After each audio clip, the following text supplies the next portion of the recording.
10, 9, 8, 7, 6, 5, 4, 3. 2, 1.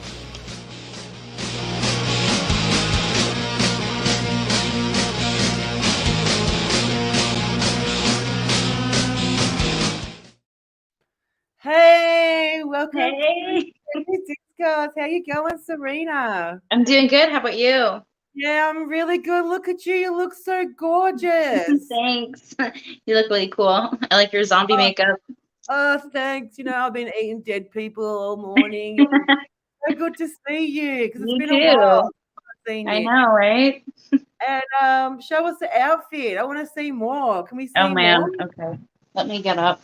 All right, let's Oh, look at these this. things are gonna fall off. Oh Lord. Can I turn the camera? Oh, that's upside. Yeah. Okay. Oh, is it? Oh shit. Okay, let me see. Let me see. There's my hex poster back there. Nice. I don't know how far I can go, but You look gorgeous, Serena. you can You see it. Halloween bunny, you. Are you gonna wear that trick or treating? I'm not going trick or treating. Damn, I have a mirror behind me. I can't really show it. Oh, this is me like stretching as far as I Oh, can go. you hot girl. Do I you see the love it. tail?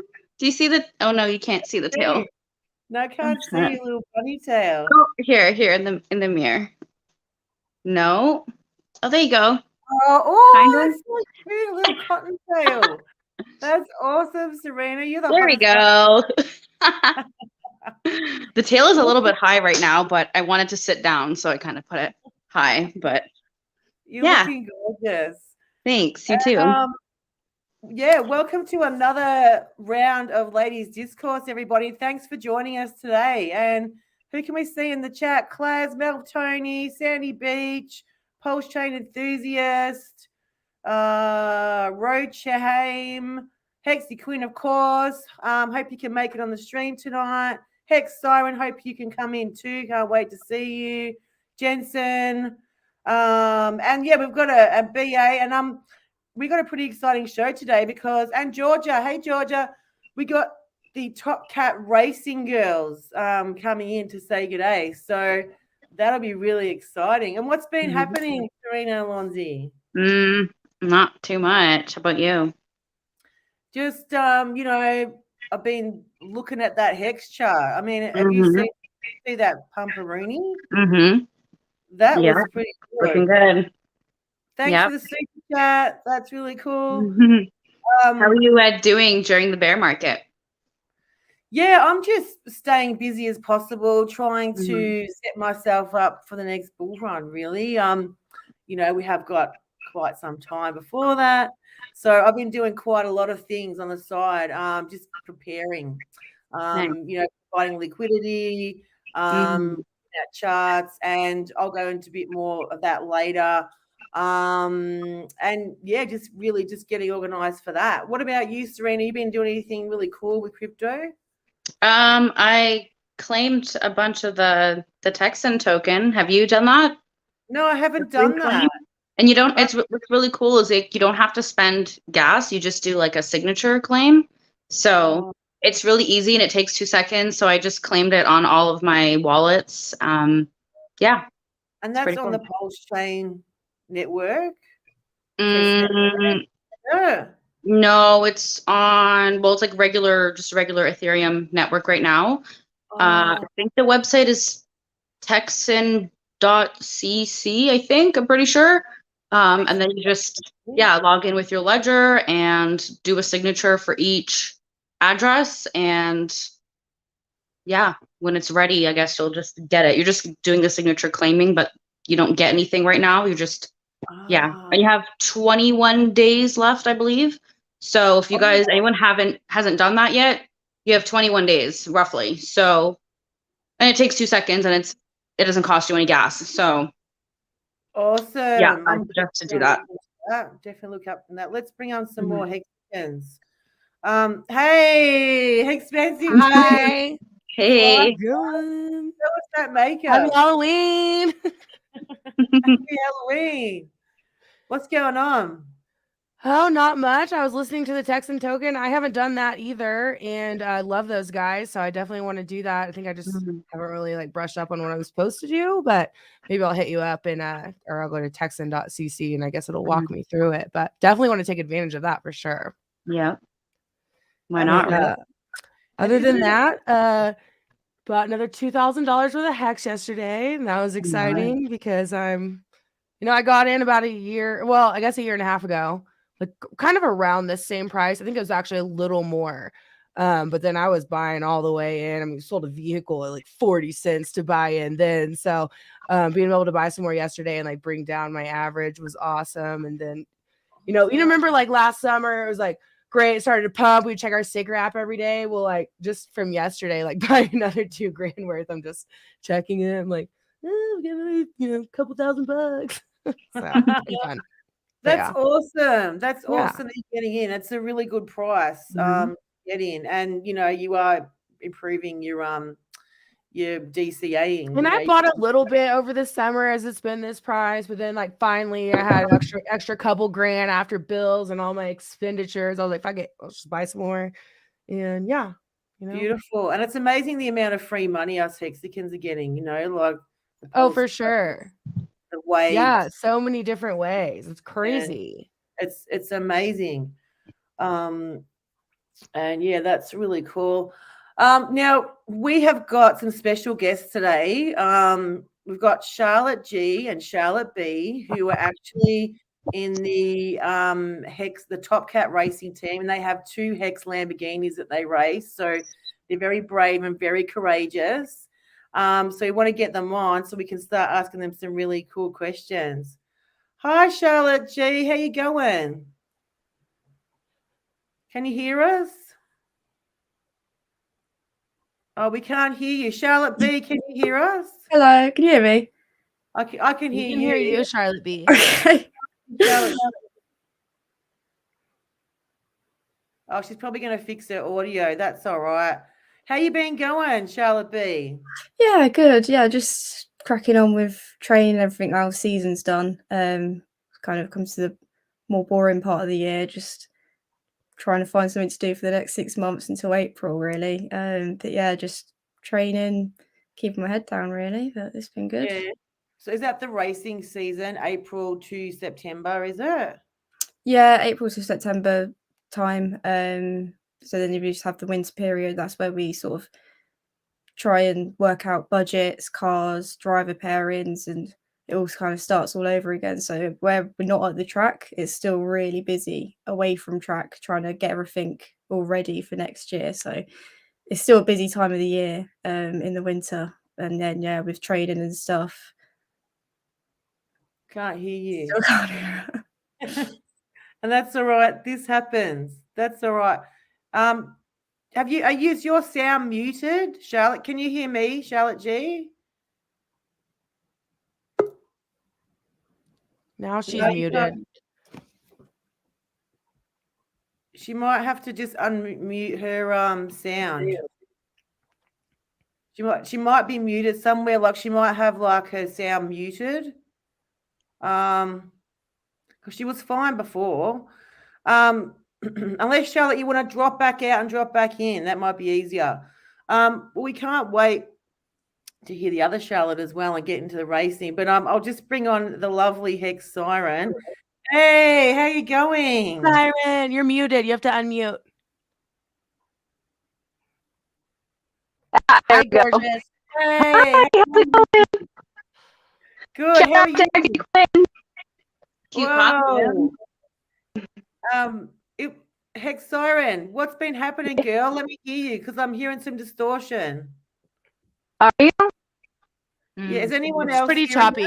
Yeah, I'm hearing it too. Oh, it's mine choppy. Yeah, Very it's pretty choppy. choppy. Do you want to go out and come back in, maybe? Yeah. All right, cool. Charlotte G, how you going with your sound? All right? Or you still... got the headphones. We'll let her get organized anyway. So yeah, Hex price. So just before we go into it, did anyone see that massive?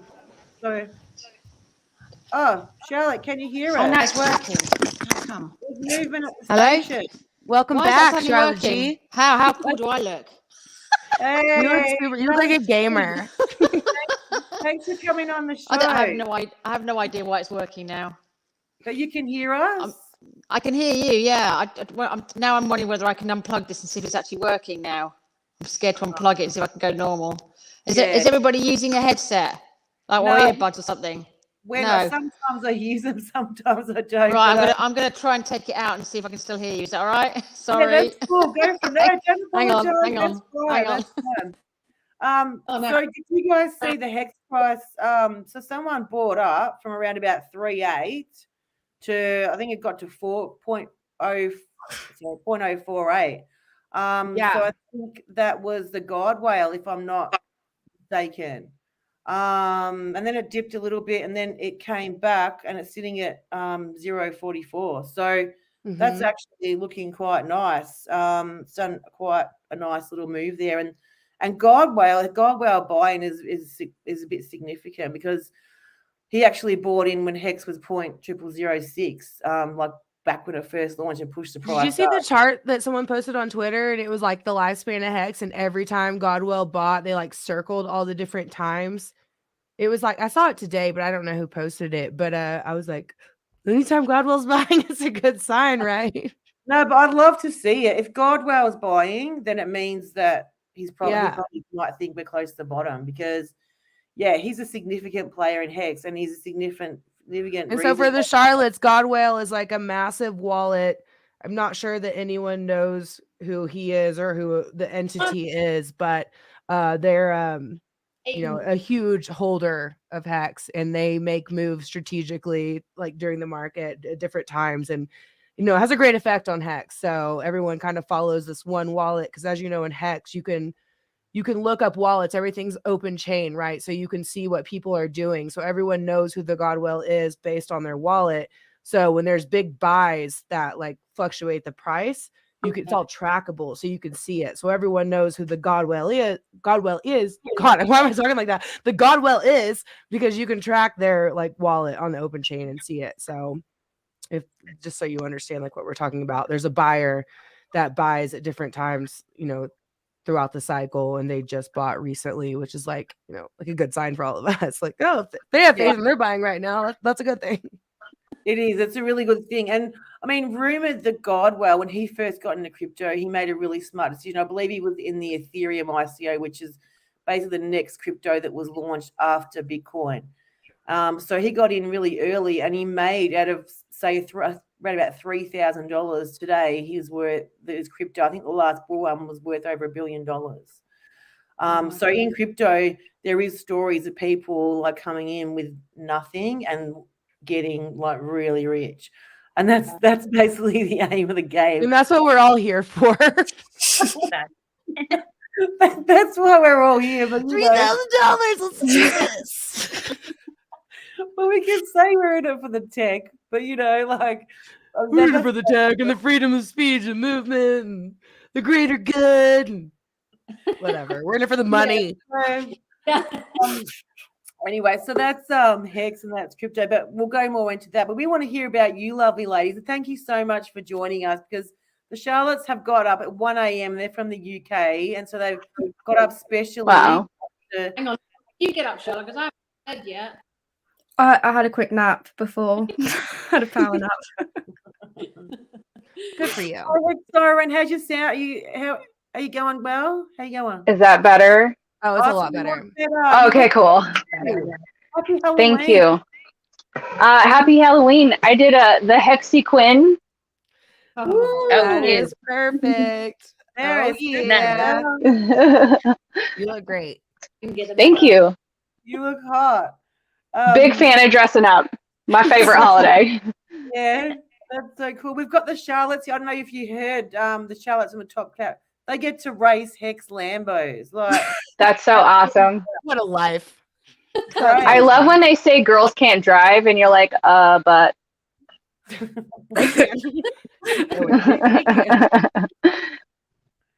Exactly. And so I've got a few questions. I mean, I'm sure we've all got questions, but if I can start. So you raced that. There's two Lamborghinis that you guys race. So what's it like driving a Lamborghini? Charlotte, you go first. Come on. I think for me, coming from like the car that I started, so I started in that car just behind me. Well, I started in the Saxo, so I moved to that one. And the difference between the two cars is just insane. Like I've not driven anything like the Lamborghini. I think it's such a steep learning curve for me because the cars are just so different. The technology, the aero, the power is just completely different to what I've done before. So it's a really steep learning curve for me. But yeah, the car is just, it's just crazy. It's a Lamborghini. It's like, it's mental. But yeah, I'm like super lucky to like actually be able to drive a car like that. It's crazy. Dream come true. That's so cool. Charlotte, did you want to go?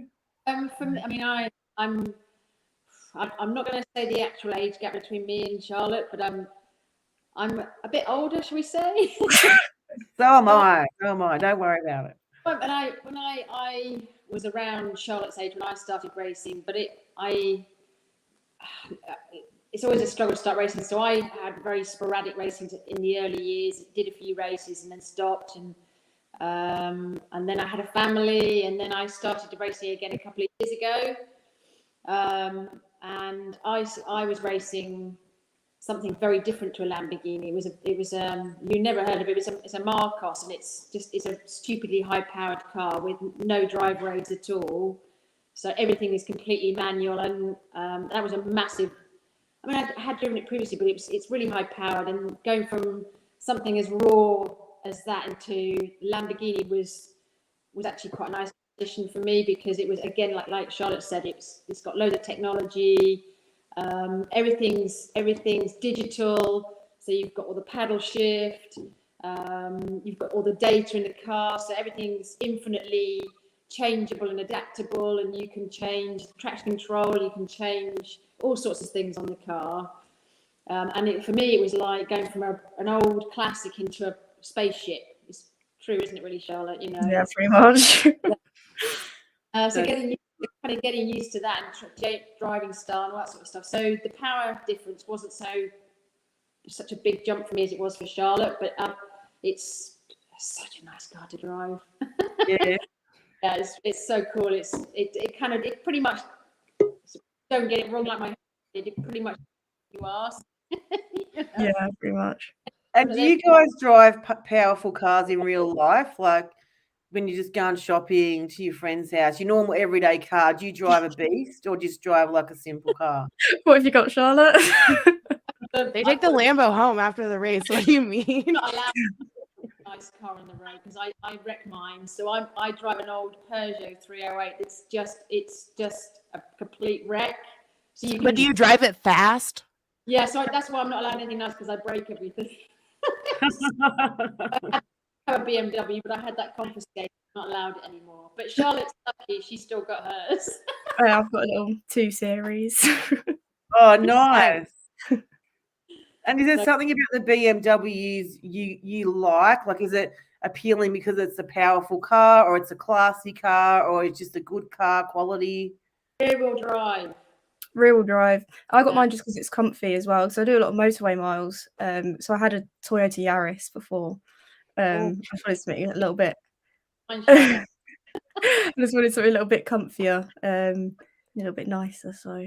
Oh, that's really cool.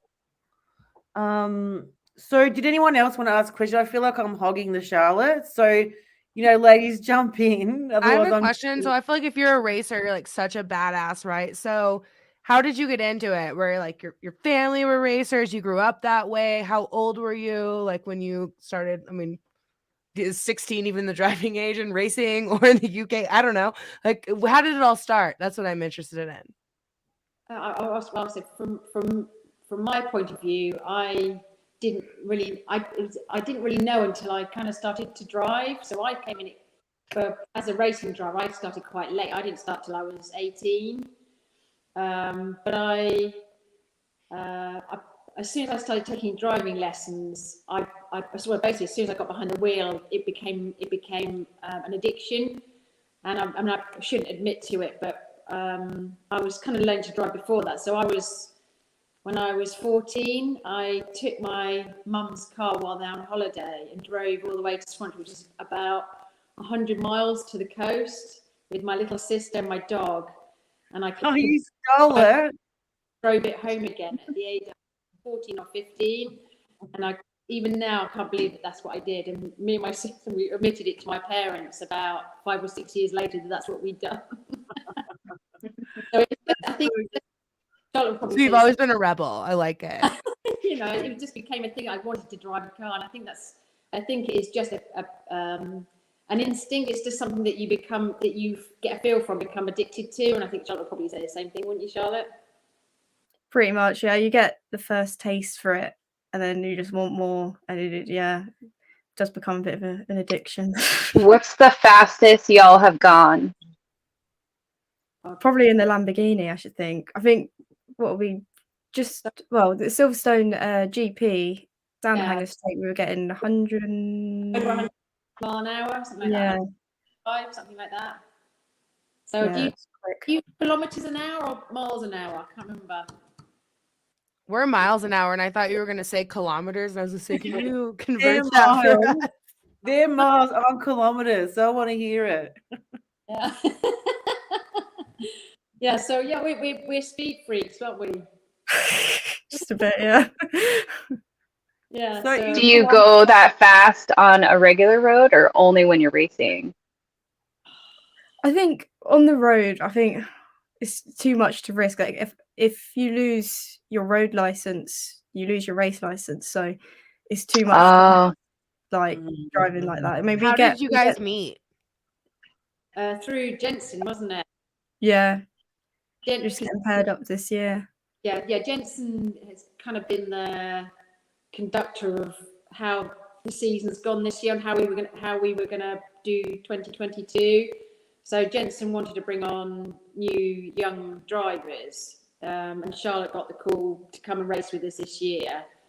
So that's how I met Charlotte, was through Jensen, and then obviously because at the time we had 2 Lamborghinis, so my husband and Jensen were driving what was car number 9, Lamborghini number 9 then, and Charlotte and I were driving number 3. And of course, mid-season, Warren had the massive crash, and we effectively have lost that car. And now Charlotte and I's car then became number 9 because it was leading the championship. So between Charlotte and I, we then finished the season with Jensen, obviously because Warren was badly injured, and we took over the reins towards the end of the season, finished championship, and we won the championship together. So That's amazing. Couple blonde Charlottes teaming up. I love it. yeah. And so it was actually the GT Cup, and that was the most recent victory.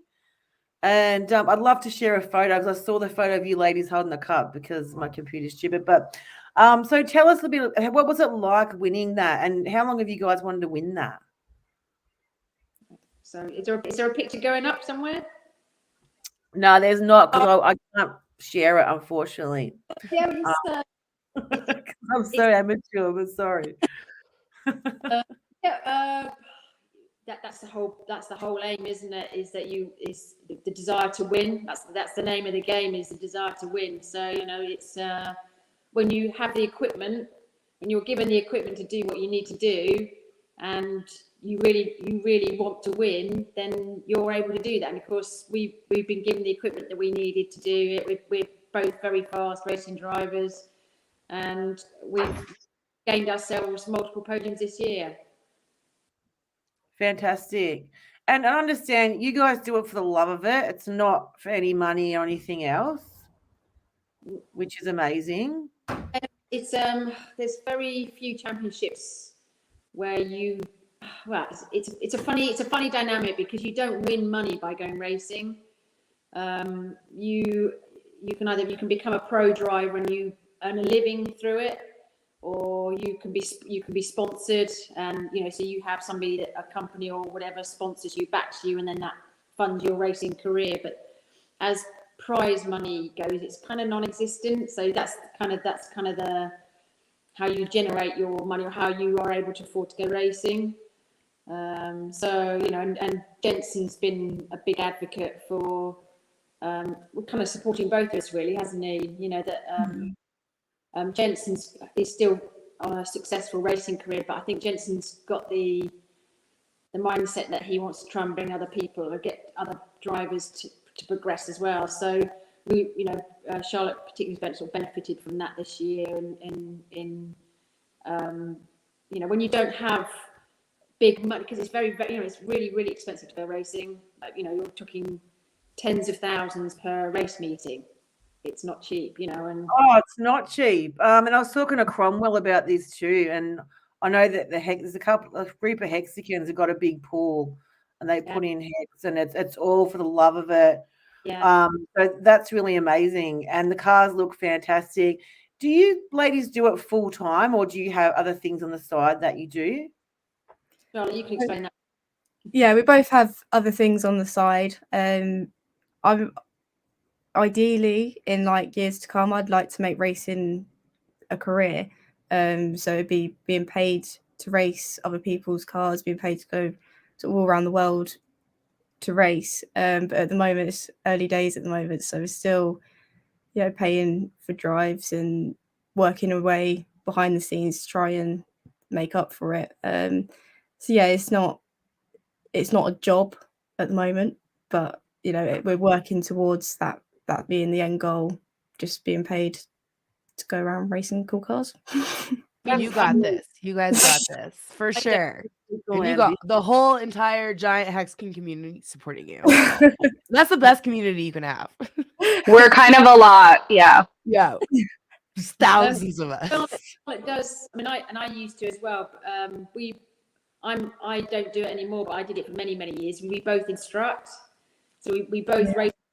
So I've got what they call, they used to call it Billy fever. Do they still use that phrase, Charlotte, or not? Yeah.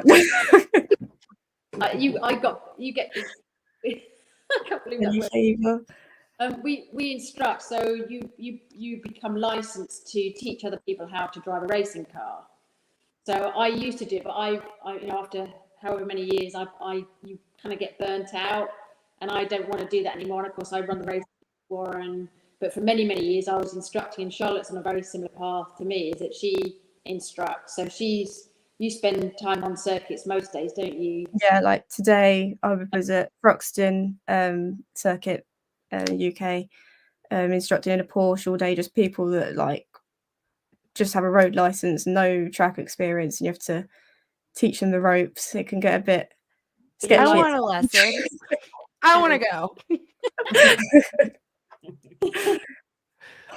Well, hey, expensive taste. You're a bit of an adrenaline junkie. You do the snowboarding and all that kind of thing. So yeah, I like action and fast, dangerous. So I mean, I love these ladies. They're right up my alley. I'm so excited. Tell me everything. I want to learn. It's amazing. Yeah, for sure.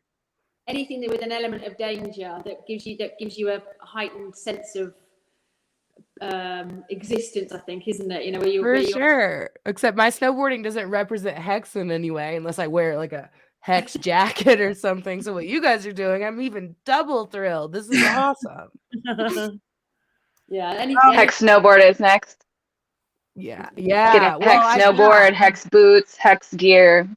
Yeah, I can for sure do the snowboard. I was looking into getting one last year. I just wasn't sure about the model. It's like a generic site where like you don't know what the board is. Like they can do whatever graphics you want, but I'm like, well, I've never heard of this type of board, so I'm not sure that I want to spend $2,000 on a custom snowboard that I don't know how it rides. But it's a bit steep. Yeah, with if the Hex price goes up, then I'll get 10 of them. Bull market. I'm just kidding. Yeah.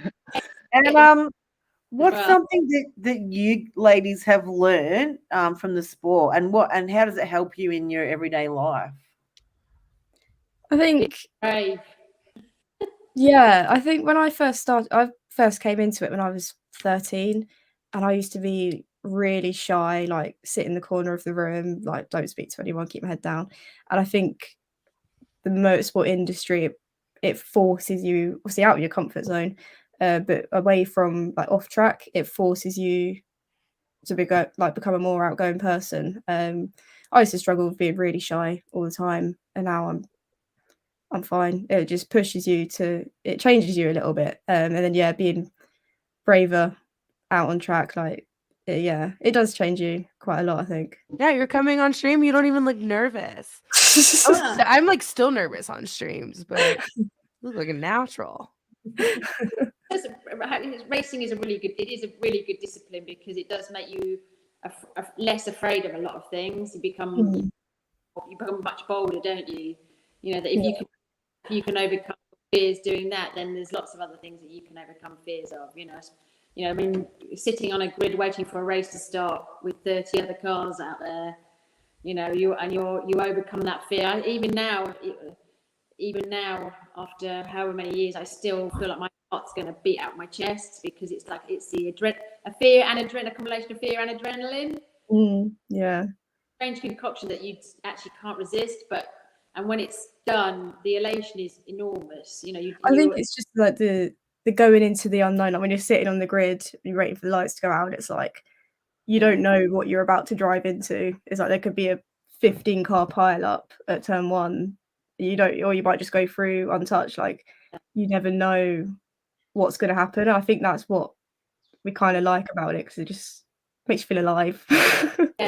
It's actually when it's like gambling in a way. It's you're kind of bet. You're taking a risk and it could go wrong. It goes right. It's the best high in the world. How many laps are your races? So it's a time thing. So we on a race weekend we do what they call a sprint race and a feature race on a Saturday and a Sunday. So the sprint race is 25 minutes long, and that's basically a solo race. So Shah or I would do the race on our own, and then the feature race later in the afternoon is a 50-minute race, and you do a pit stop halfway through that race and do a driver change. So if any of you are familiar with like the sort of Le Mans format, is like you come into the pits, you get out the car, and then the second driver gets in. So who drives first and who drives second, or do y'all switch off? We alternate, don't we? So yeah. So do you have a preference? Do you have a preference on if you drive first or second? I think it's a hard. I feel like more pressure on second, depending on how the first driver did. First half because you start the race, and of course everybody's completely bunched up to begin with, so you've got the added element of danger in the first half of the race because you've got everybody's like centimeters away from you as you're going into that first corner. Potentially of being second is that you've got that pressure of trying to get the end result and finishing position or whatever so that's kind of how it is, isn't it, really? Yeah, they're both like as important as each other. I mean, you got to get a good start and then hand it over to the second driver to bring it home. So it's both of them have the different pressures, but both of them have their pressures. But... Yeah, that makes sense. It's crazy. I can't even imagine. It's crazy. Adrenaline pumping through, you're loving the element of danger, and you are so brave. Like I drive like a nana on any given day. Like a nana? A banana? I just can't, I can't even fathom, you guys sitting there. Like I get it, it's all pumping through your blood. How do you I mean, is the fear a challenge to you of basically this sport is extremely dangerous? I think I don't think you can let it get in your head too much. I think like with Warren's crash, it puts things into perspective a little bit, like this is what could happen and this is what you risk every time you get in the car.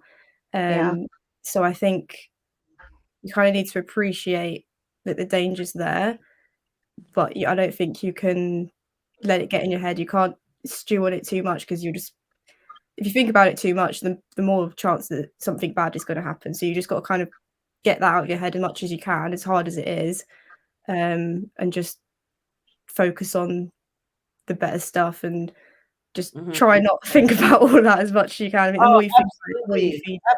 Absolutely. I suppose it's like any sport. But now, I know that Charlotte, your hubby, he also drives in the same team.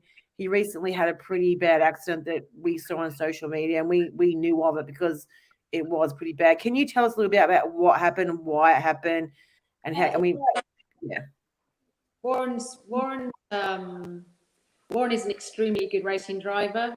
So he has amazing car control, usually. So we've seen Warren get himself out of some difficult situations and do some really exciting driving. He has amazing car control, and for years and years and years, and he's been racing for longer than I have, and up to now had never had a serious crash. So we always he's untouchable, that nothing could ever happen to him. And of course, the time that you at Silverstone as well. This is at Silverstone, so it's a really big circuit, lots of wide open space. The least place you'd think you'd have a serious accident, really. And all it was just it was his own fault. All he did was he just dropped a wheel on the grass, just slightly off the grass, and it was enough just to spit the car into a spin. In a place of very high speed, just before he's got to this is where he's going to start braking. So he's doing 150 mile an hour, and very little speed scrubbed off before he made impact. So I think his impact speed was 143. I think it wasn't it 144 mile an hour. Jesus. What's that in kilometers, Charlotte? Oh, don't hang on. I've got my calculator. I'll Google it. I'll Google it. No, you keep going. But so he made a mistake. Went on the grass a little bit. Yeah.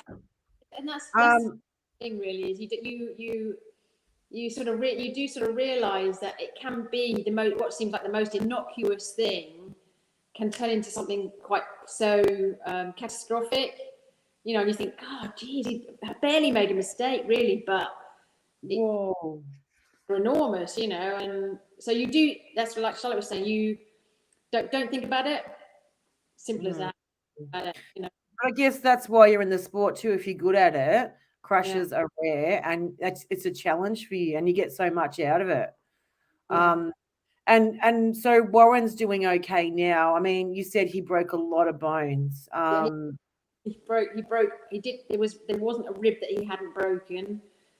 Collapsed lung, fractured pelvis, fractured spine, fractured neck, broken collarbone. So yeah. How scary. Yeah. So it was quite traumatic for me, because obviously I'm there with my two sons as well, and really strange. The strange thing about it was obviously I was on the track at the same time, so I'm in my car and he's in his, and seconds before he had his crash, I'd overtaken another car on the inside of the corner, and then he turned in me and hit my rear wheel, and it broke my rear wheel and spun my car off. So I managed to limp back to the pits, and as I was limping back to the pits, my husband had his crash, and if that hadn't happened to me, I would have carried on round the circuit and then come across his crash. And it's a real strange fate that this had happened to me, and I came into the pits just at the time he had a crash. So I'm glad I didn't actually witness the crash, because I think it would have been. It's not something I would have wanted to see. I wouldn't have wanted to see. Absolutely. That truly brings to fruition, like, everything happens for a reason, because that would have been super traumatic.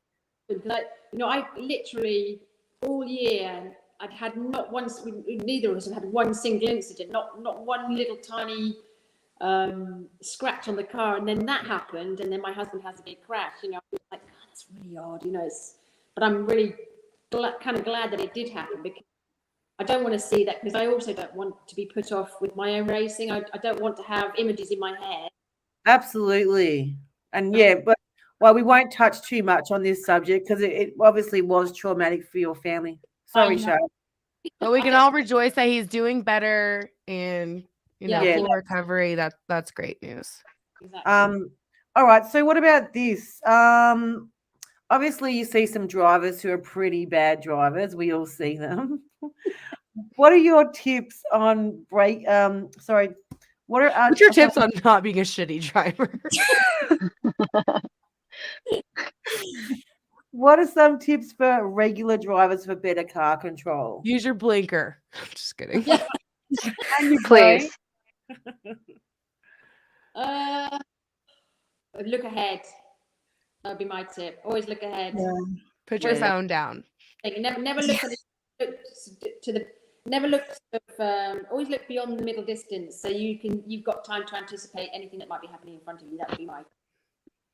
That's good. That's good advice. What about you, Charlotte B? I don't know, road driving. I think just keeping sort of similar to what Charlotte said, just keeping one step ahead in your mind, because you see it all the time when we're like instructing, and they're just people that just come straight off the road, and you can tell they're looking just in front of their bonnet, and really you need to be looking way up the road to preempt what's going to happen. So I think just keep one step ahead in your mind. Yeah. Sammy, Georgia had a question for the Georgia had a good ladies. one. Oh, let's go. She asked, as a car racer, do you also need to know about car mechanics?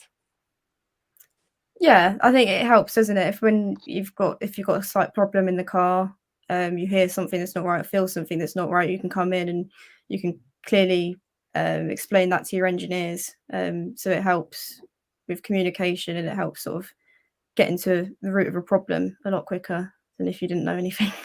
I certainly wouldn't profess to be an engineer or know how to spanner a car or anything like that, but Charlotte and I both know our way around the car. We would know all the components of the car, and you can, so long as you can explain what's happening to the car to your engineer, the engineer will have all the knowledge that he needs to be able to diagnose a problem or know where to go or what to look for if there's a problem with the car. So kind of that's how we kind of work with the team.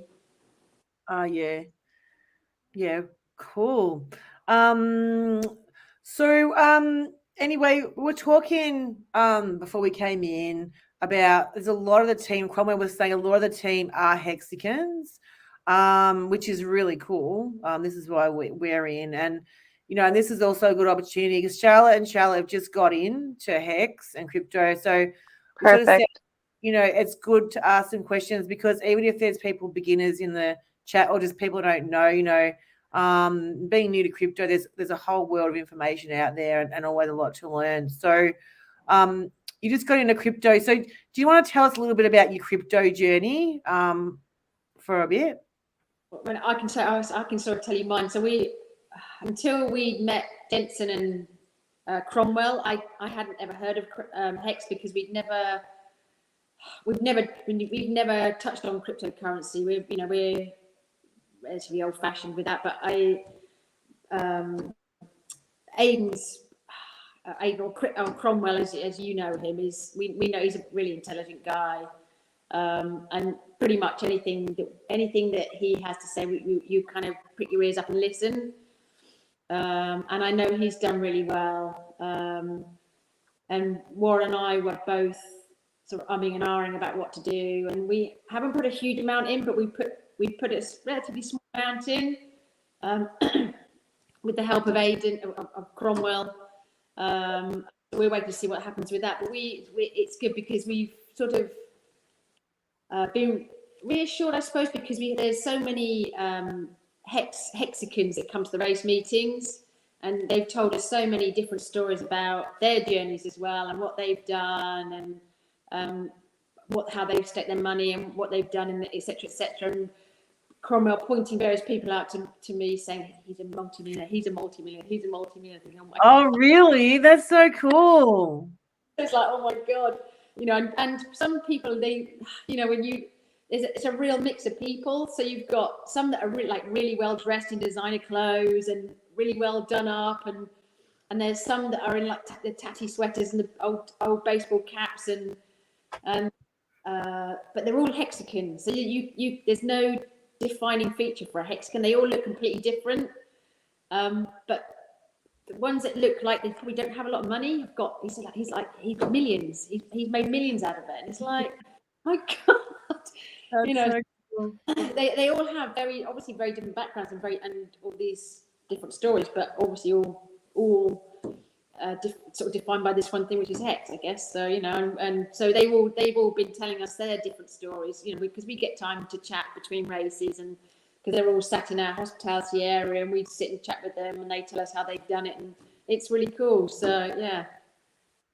Awesome. That's so cool that you've come into crypto. And I guess you can see it firsthand from the guys at the racing. You know, they've done considerably well. And that's why I love crypto. I love seeing people, you know, starting with maybe not a lot and getting really rich, you know. And the thing is, anyone can do it. It's designed to put in a little and make a lot. And, you know, you can definitely get there. And you've got some really inspirational people around you that are guiding you or coaching you on that as well. So that's awesome. And what about you, little Charlotte? What's your story of crypto? It's a very similar story to Charlotte. I'd not really heard much about crypto before. Obviously, I knew it was there, but I'd never really looked into it too much. And then obviously, with Cromwell telling us all these people that have made themselves millionaires just through crypto, and I'm like, wow, okay. So me and my family, we've put in a little bit just to see how it works and just try and figure it all out. And then I think we'll probably start investing a little bit more. We wanted to do like a small amount just to see what would happen and actually know what we're doing with it, 'cause we didn't have a clue. We invested like halfway through the season. Still learning it though, still very new to it. Great time to invest though. Good for you. That's awesome. It's a lot. Crypto's a lot. It's like an onion. Regardless of how much you learn, there's so much more. And it's all going to be over your head for a little bit. Just hang in there. Good time to DCA now, though. It's the bottom of the bear market. So get it. The best time to buy right now because Mm-hmm. it'll probably never be this low again. It's always fluctuates, goes highs and lows, but it'll probably, once it starts going up again, probably never go back to this level. So you're literally getting in at like the perfect time. I think once Pulse Chain launches, it will never go back this low again. Yeah. You're right. They keep putting that. Any idea when that's coming out? Or no, wish when they're ready. Yeah, 2 more weeks. It's the question amongst the whole community. We're really annoying. Yeah, we ask all the time. So he's like, I'm not giving you any updates. Y'all are crazy. Sorry, Daddy. Hey, Black Hexagon. She's coming there. Good to see you. Pulse Chain. So Pulse Chain's already been delayed like for over a year. And software's really hard to get right. The developers gave Richard Hart an update and he told everyone May, but that didn't come through. And then he got hammered for telling everyone May. So now he just doesn't say anything. So it's all really a guessing game because now that Ethereum has merged, which is another blockchain, has split into two. Well, it's split into forked. Forked. That means 3. Also, was it 3? Was it ETH F, ETH W, and ETH POS? Mm-hmm. Yeah. So what that means in simpler terms is, so I believe that Pulse Chain was a copy or in line with BSC Smart Chain. But I mean, I could be wrong, and correct me, chat, if I am wrong. But anyway, now that Ethereum has merged, or we say in simpler terms, it's updated from proof of work to proof of stake, which means it's more economical. It's better for the environment. And there's a lot more to that. So basically, Pulse Chain has to be tweaked again to suit this. It's like a computer system where, you know, you can't do something on your computer until you update your computer. Like it's all got to fit in somehow. So it's got to be tweaked, and software's hard. So that's why it's taking so long. So, but it will launch. You know, it'll come to fruition.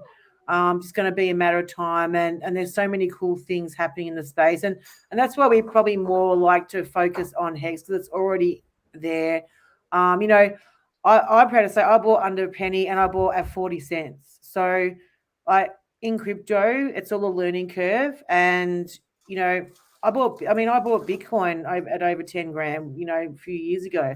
I don't know what's wrong with me. I like buying tops. You like the top. There's nothing wrong with that, Sammy. I just can't help it. So, Yeah, but there's a world of knowledge out there that's minority teenagers that's available, and there really is money to be made. So what I've been doing at the moment is providing liquidity on ETHW. And have you guys messed around with? I know the Charlottes probably haven't looked into it, but have you guys had a look at ETHW or ETH or anything like that? No, it's way over my head. Yeah.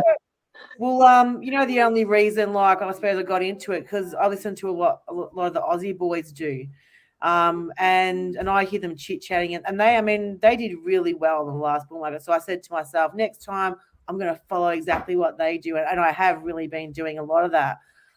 So when ETHW came out, they gave me the tools, and love you guys. They gave me the tools and the skills to access it, and now what I wanted to do is start providing liquidity. So ETHW is a perfect chain to do it on because there's less loss involved. So when you provide liquidity, you're providing your crypto to a decentralized exchange, and people are using that and paying you fees. That's how you make your money. So you basically make your money from not doing a lot. But there's risk involved, and that might be impermanent loss. So that means if one side peg price goes up, you might get less of that coin back, which that's what I'm exploring now. So on ETHW, I've been providing liquidity for a few different coins and making a little bit of money. But we're also watching Hex on ETHW. Now, Richard has said that it's still open. It's not really safe and secure. That's what he said about it. And I would never encourage anyone to go on there and get down with it, but you do your own research. And for me, I use my own initiative and I'm learning. So what I'm saying is I'm not putting a lot of money into this chain, but I am basically, it'll be very similar when Pulse Chain launches, and you'll go onto another network and you'll click on the new network. But, when Pulse Chain launches, you'll see it come out, and you'll see whoever gets in early will be able to buy up that Pulse on Hex on Pulse dirt cheap. And that's what happened on Ethereum ETHW. All the big boys got in and bought that Hex up dirt cheap. I'm talking millions of Hex for like, $6 to $10, like cheap. So we'll see that when Pulse Chain launches. So it's really good to see something and get ready for it, because I know that for me, when Pulse Chain launches, I want to provide liquidity for all the different pairs, and look at farms and that, so to make money. So farms, when you provide liquidity, are basically an incentive. So as I said, it's like earning money for free. And this is crypto. You probably don't believe it, but in crypto, you can basically get money for free. So with liquidity, it's basically you put your money in and you just earn a yield, and it just goes up and up and up. So anyway, I won't go on because it probably is above a few people's heads, but I plan to learn more and share my information, not just with you lovely ladies, but the chat and everyone. And there's Bob Lagai in the chat.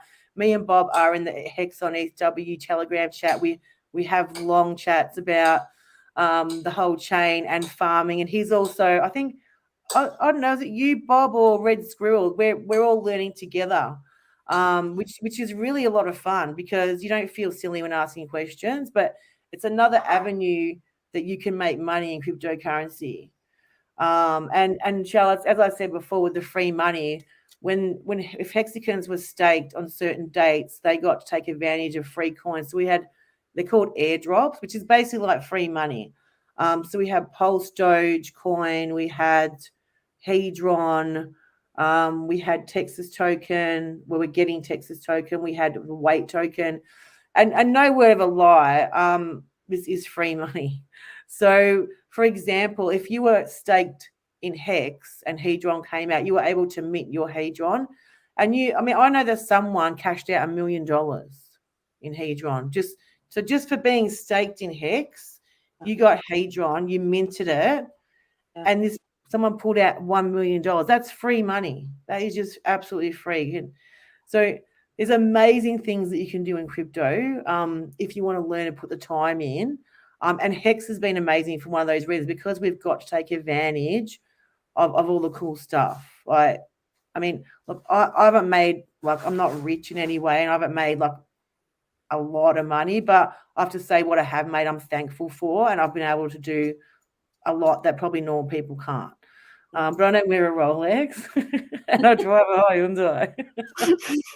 you know, I just went to Vegas for the PulseCon and met all the beautiful Hexicans. Some who were here today, and that was just amazing. You know, I was able to go over there and have a great time and live it up, and that was only because I'm in Hex. Like, I wouldn't have been able to do it otherwise. So, you know, there's some great sides of cryptocurrency. It's really amazing once you get involved, and you guys are in the right space. I mean, Hex is just amazing. The reason I love it is because you're always earning interest. So even in a bear market, which we go through 4-year cycles, we're going to have, you know, 1 year down, 2 years sideways, and 1 year up. But it doesn't matter, when we're going down, you're still making interest of your stake. So it kind of counteracts for the losses in the bear market. If you just got to hold on.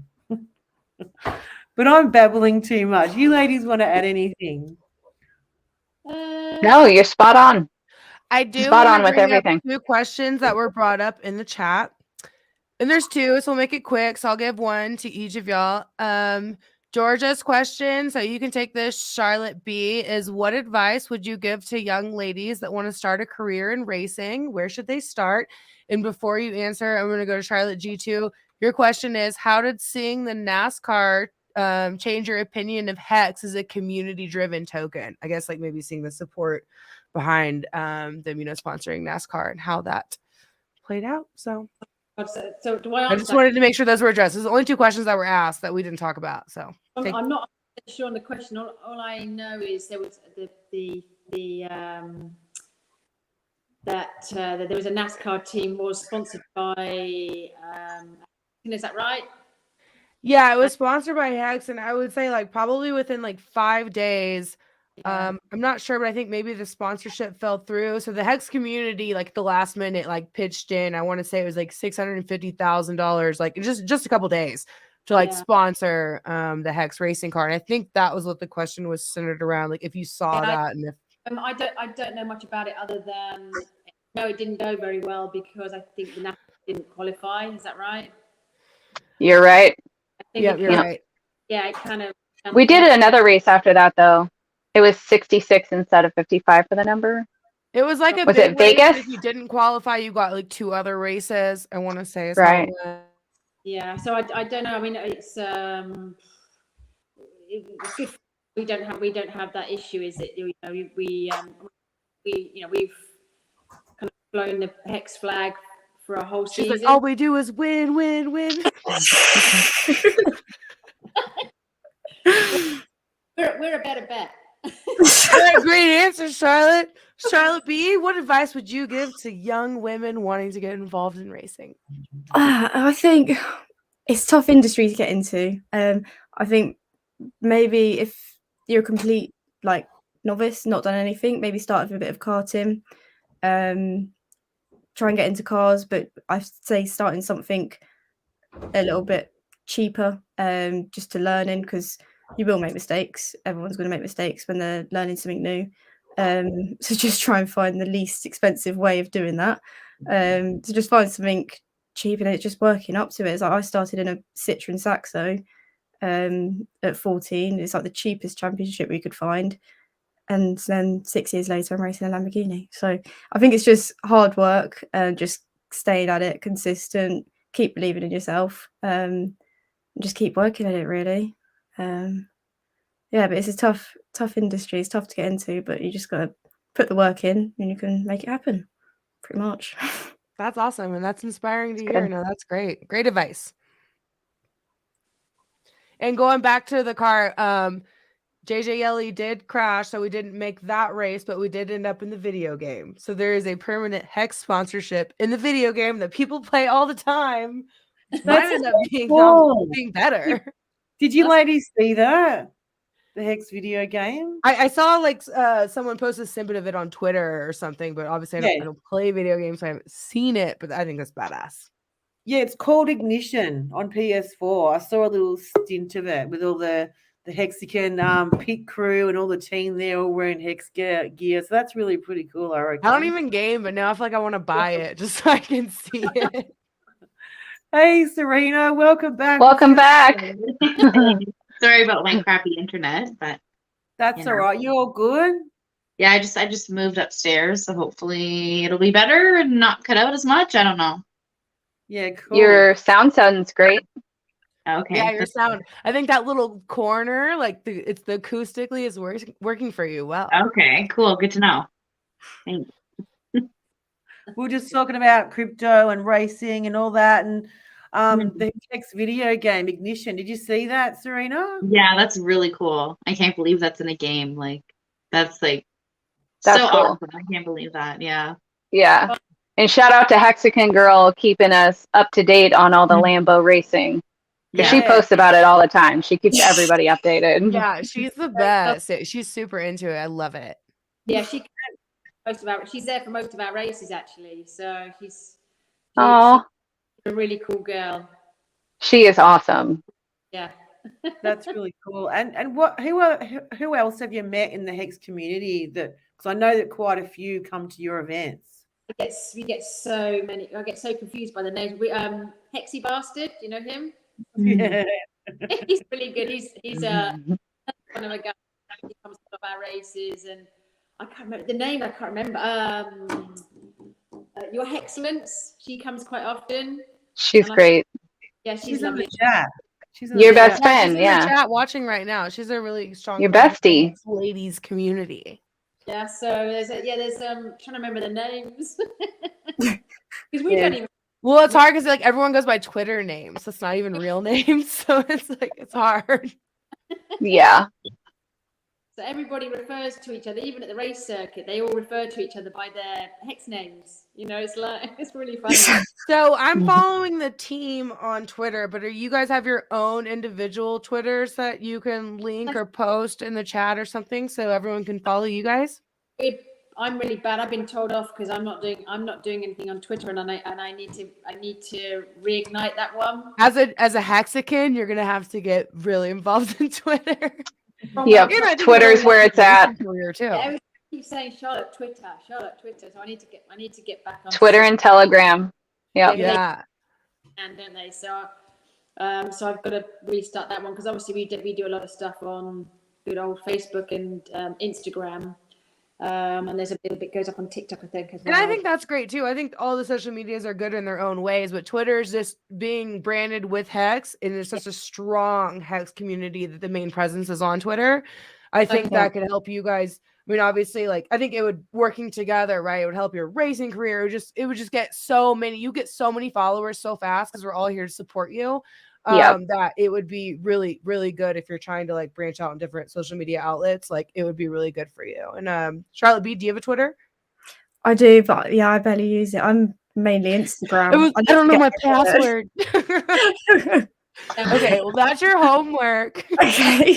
If I'm in any spot to give you homework, I didn't get on Twitter before Hex. And just like tag one of us in the stream with us because we will share it and promote it and like we get a ton of followers. We're all here. We all have your back, and we're super excited that. What is that, Sammy? I was just trying to show the photos. This is the Charlotte's receiving a cup. I'm just trying to show it because my computer's Sammy, it's not working. It just blacks it out. Yeah. It's gone. Yeah, so that just looks amazing. And I did have your Instagram. I'm trying to find the Instagram so I can post it. Well, if you're active on Instagram, you guys can plug your Instagram. I mean, there's people here watching that would be happy to follow you. So what's your handle on Instagram? At Top Cats Racing. All one Okay. word. I'm following that on Twitter. I didn't know if you guys had your own like individual too. Mine's Charlotte Gilbert Racing. Okay. Mine's just _ Charlotte Birch. Okay. Racing. Cool. Follow I'll us. write it down and we can share it with the chat.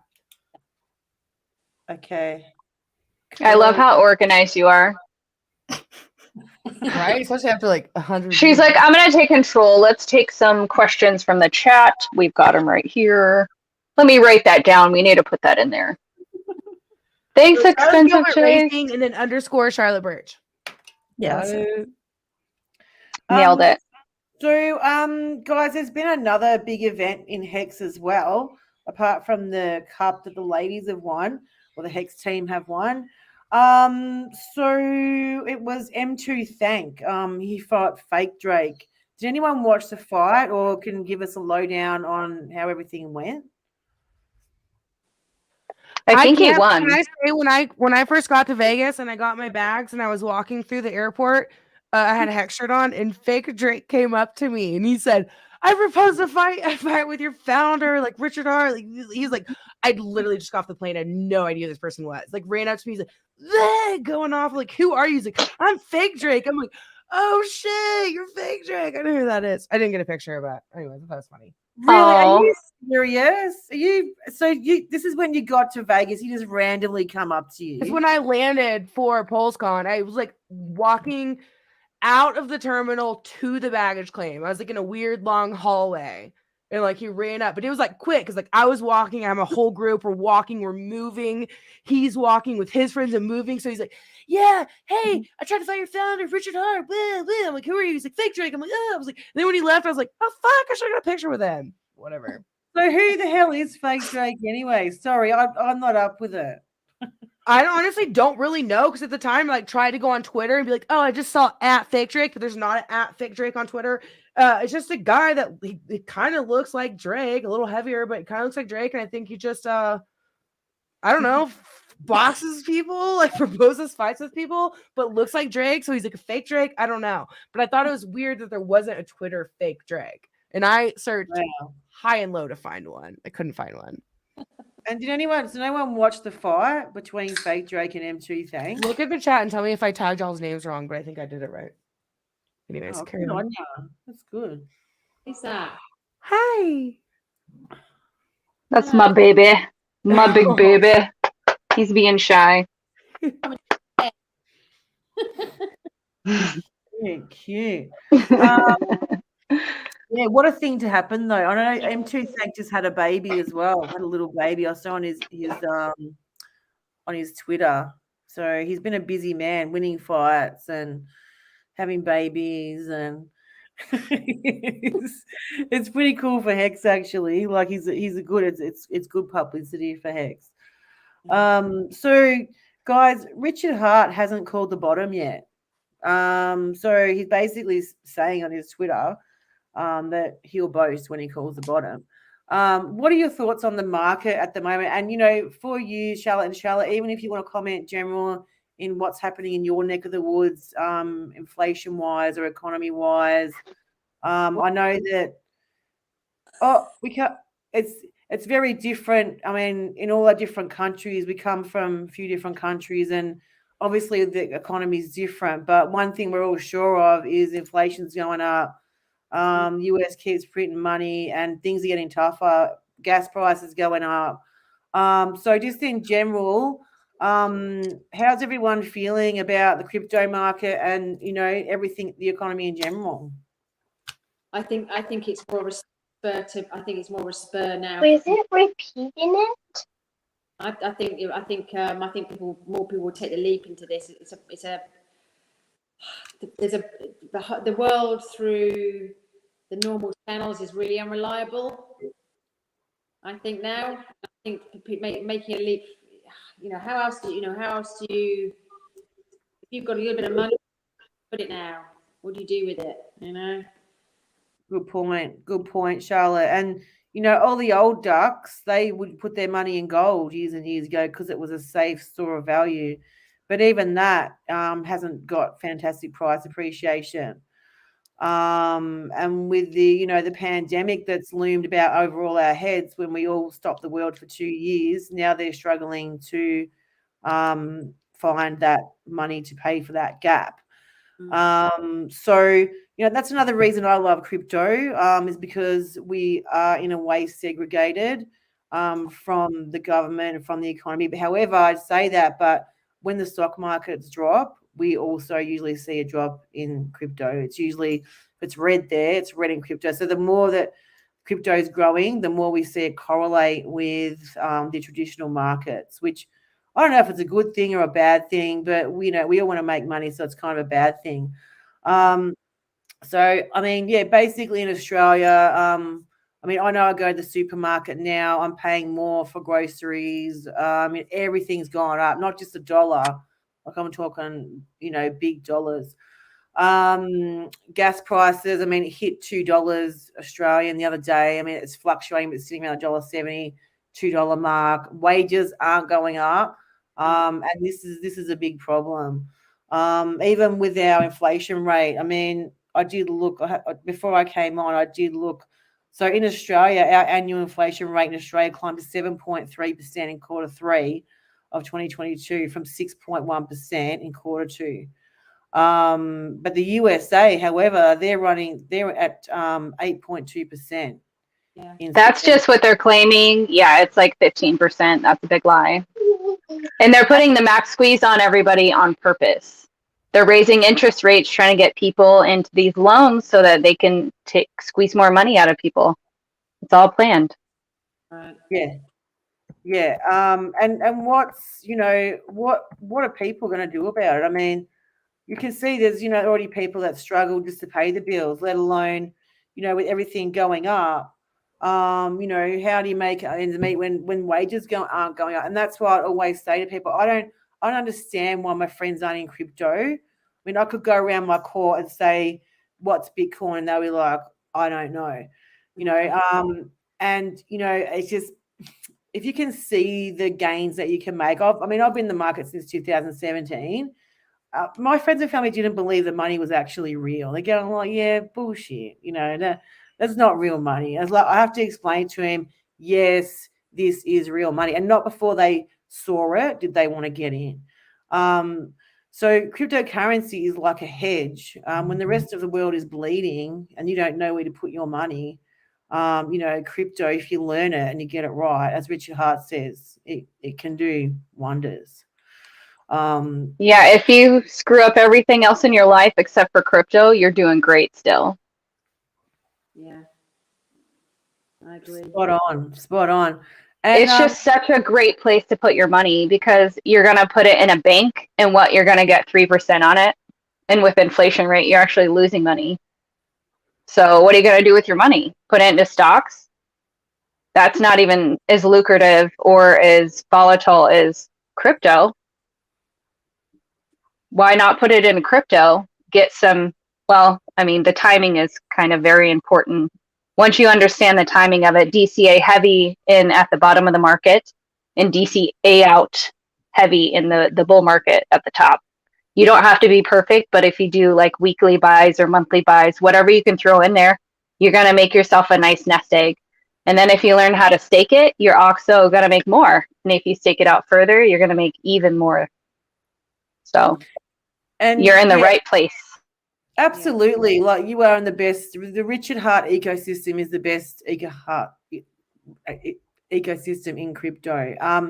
And I've heard multiple stories of people getting rich, like the one I told you before. But even when I was in Vegas, I met this Mexican who I used to follow years ago. And he put 20 grand to this cryptocurrency. And I won't name it because it's not Hex. But he put 20 grand in it.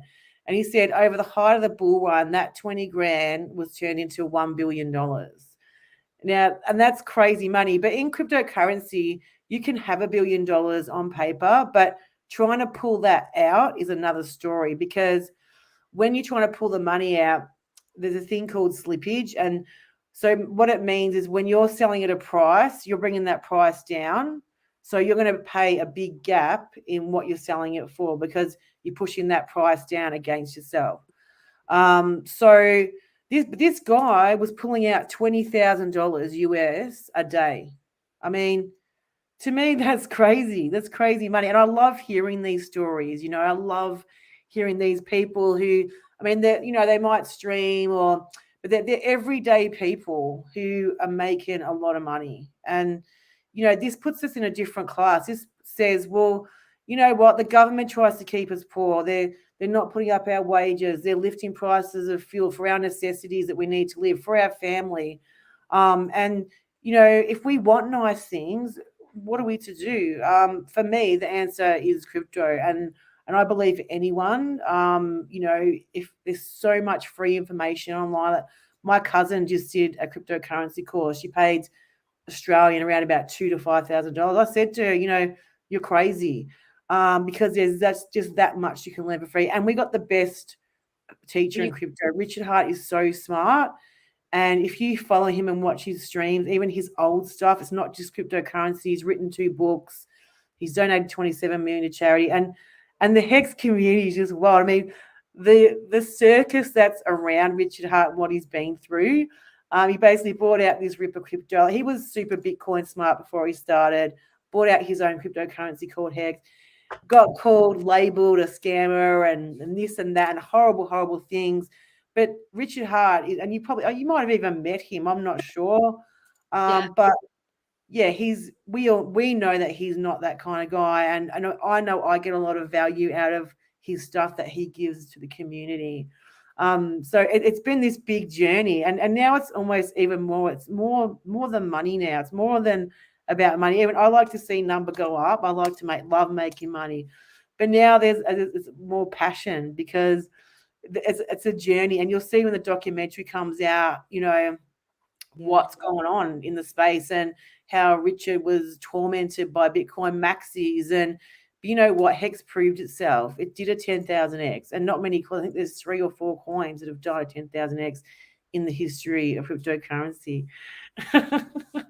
Oh, how cute. How are you going? Is that a little scarecrow? Hey, bud. What's up? What's your name? Byron, you're muted. His name is Logan. Hi, Logan. Can you talk to him? You say hi. You gonna play Shy Boy? Come on, Logan. Tell us hi. You gonna say hi? Nice. Say hi to Lauren. Are you dressing up for Halloween? He wants to be a scarecrow. You're the best scarecrow, the scariest scarecrow I've ever seen, but also the cutest. Oh, cute. So cute. Are you going to go trick-or-treating, Logan, in a couple of days? You gonna go trick-or-treating? Yeah? What do you say Gonna when have you a knock on the party at door? school? Yeah, do you know what you say when you knock on the door? Trick-or-treat? Yeah. Yeah, Logan, you're gonna nail it. Great job. And how old are you, Logan? Or How old are you? 7. You are so precious. 7. Oh, well, that's amazing. Well, have fun trick-or-treating. Hope you get lots of candy. I hope you get lots of candy. My kids are going as well. My teenagers. And tricks for sure. You know, we don't really celebrate it here in Australia. I mean, we have a few houses are decorated. But my kids' plan is to go to the rich areas. Yeah. Which is quite a good plan. They give out whole candy bars and money. Oh, give man. Fruit and candy, you name it, they give it. What about in the UK? Do you celebrate? And Frisbees. And Halloween? Frisbees? Oh. Do you celebrate Halloween in the UK at all? Yeah, I don't Yeah, I think it's getting a bit bigger. It's not as big as I think in America, but Yeah. the kids, a lot of kids out on Halloween, knocking on doors and getting sweets and things like that, and people decorate their houses. So I suppose it's quite a big thing, isn't it? Yeah. It's getting bigger here. Yeah. It's getting bigger here, but not as big as America. Right. And I don't think it ever will be. Thanks, Bob. America likes to celebrate any holiday that we can come up with. And you can hear them. No, right? Yeah. So there's a Hex cruise coming up in April. Is anyone going to that? Who's going? If I Thanks go, to it'll be a Crypto Kool-Aid. last-minute decision. So I gotta see if I can take off work. I gotta see what the Hex price is and if I'll be retired by then. Just kidding. Yeah. Look, I know. It's a big factor, but crypto can do anything. So just for everyone who doesn't know, there is a Hex cruise in April. It's leaving from Miami, Florida, I believe. Is it Florida? Or Yeah. and then It's going to the Bahamas. And it sounds amazing. So all the Hexicans are going, and I think there's already over 50 tickets sold, reserved. And it's really cheap. If you're in the US, you're not going to pay for flights or just small amount for flights. The cruise is actually less than $1,000 US. You can get a nice little room. And that includes, it's 4 nights, all meals, accommodation. So it really is going to be a lot of fun. And traveling, I mean, the Hexicans are real party animals. They love to party. I mean, I party with them in Vegas. They don't stop. I'm not. You are so. I never even saw you. You were just an animal. the I don't whole even time. remember Vegas. Just kidding. Yeah, that's a bit like that. I took like a week, 2 weeks, 3 weeks to recover. Man, it was so hot. We went to Vegas. It was like 45 degrees every day. What was that? Sorry? How many people go? How many Hexicans go? We had, how many? Do you reckon over 100 strong we had in Vegas? Oh, I would say probably more than I that. think we had like The cruise, I'm not 250. sure, but in Vegas, there was a lot. Yeah. Because There's just a think of how many people were at the Power City party, and that wasn't even everyone that was there, and that was a lot of people. Yeah. Yeah, there was a lot. Someone in the chat said closer to 400. Really? It was a 400. You And must have been considering there was a debacle with PulseCon, so the actual conference that we were sold. Yeah, I think just probably people just showing up, leaving, like showing up in random places. Just overall, everyone that made it to Vegas and hung out at some point, maybe 400.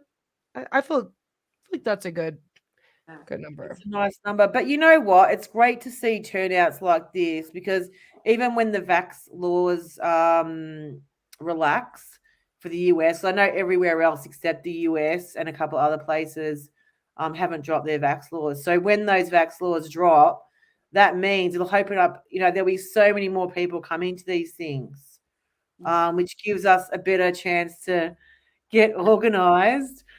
Because, I mean, PulseCon, as we know, was a bit of a debacle, but, there is some strong community members out there who are all for putting events together, and who are probably a lot better organized than what was. But especially you got people coming from other countries.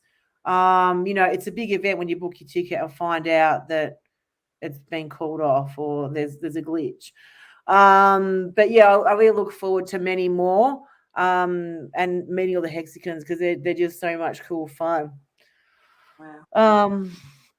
Yeah, so we've lost Lorena Alonzi again. We've covered the Hex price, which is looking pretty good. We're still waiting for the bottom in the cryptocurrency market. Do we want to go around and shill our you just basically let us know if you've got anything to say, any questions you have. Go ahead, because we are going to wind it up shortly. I don't know anymore. Oh, one thing. One thing worth mentioning, in 3 weeks' time, the Top Cats Racing Hex documentary will be coming out. So that's just covering everything from the season, like from the crash to winning championships. So that'll be really cool. Covers a bit more Hex's involvement with the team and the cars and everything. So a little bit more into detail. So I think there's some Hexicans that still aren't quite sure how Hex is involved with the team. So all of that will be covered in there. So that'll be quite cool. That's 3 weeks' time that's coming out. Oh, that sounds exciting. And even Michael, who I've been in touch with on Twitter, I'll definitely hit him up for that link. I mean, I suppose probably Richard Hart tweeted out as well, but I'd really love to see it and have a look at what you guys are doing. I always do look at your tweets, and it's a bit exciting what you guys get up to out there. So definitely. Anything else you want to share, Charlotte B? I think that's about it. It is. We covered everything. And I know that you ladies are up late. I don't want to keep you too long. I'm not cutting it short, but I know what it's like getting up in the middle of the night and you probably want to go to bed. But have you got anything you want to share?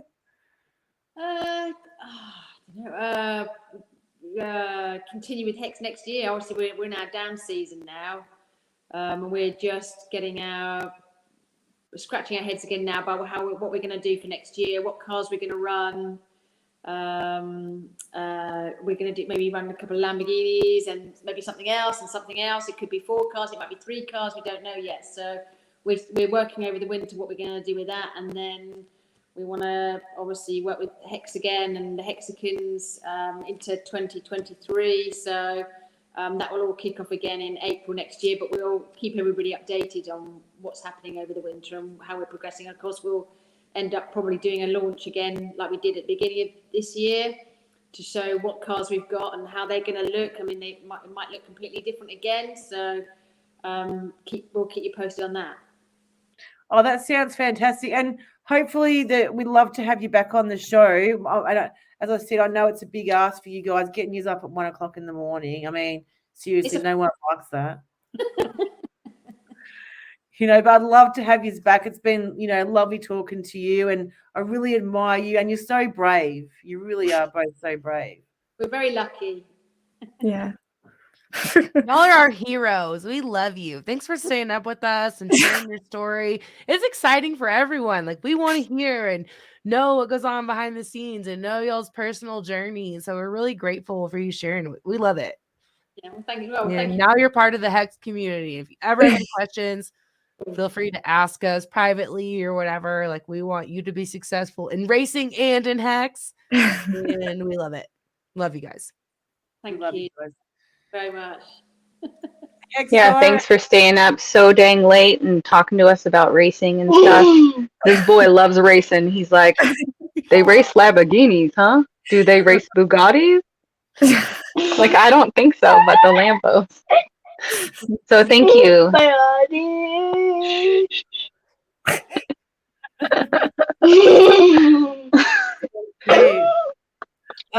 All right. Hey, all the UK Hexicans, if you are in the UK, you can hit up the ladies or Top Cat Racing or Top Cats Racing, I believe it is, on Twitter. Stay up to date with their events, and go down there and support them, and you'll meet some really cool Hexicans like Hexy Girl and Hexican Girl and Hexy Bastard, because they all get on down there and have a great time. Support the ladies. Meanwhile, if anyone else wants to come on the show and say hi, or if you've ever got a question about Hex or crypto, we're here for you. You can message us at Ladies Discourse or Sammy Chica on Twitter, and I'm sure the lovely ladies in the group would love to help out with that as well. Well, thank you all for joining us, and thank you, Expensive Taste. Thank you, Hex Star. It's always lovely to see your beautiful faces, and of course the lovely racing ladies from the UK. And you guys take care. Have a great weekend. And we'll see you soon. Hey, come and see us again soon. Will do. Good night, guys. Good night. Bye-bye.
Five, four, 3, 2, 1.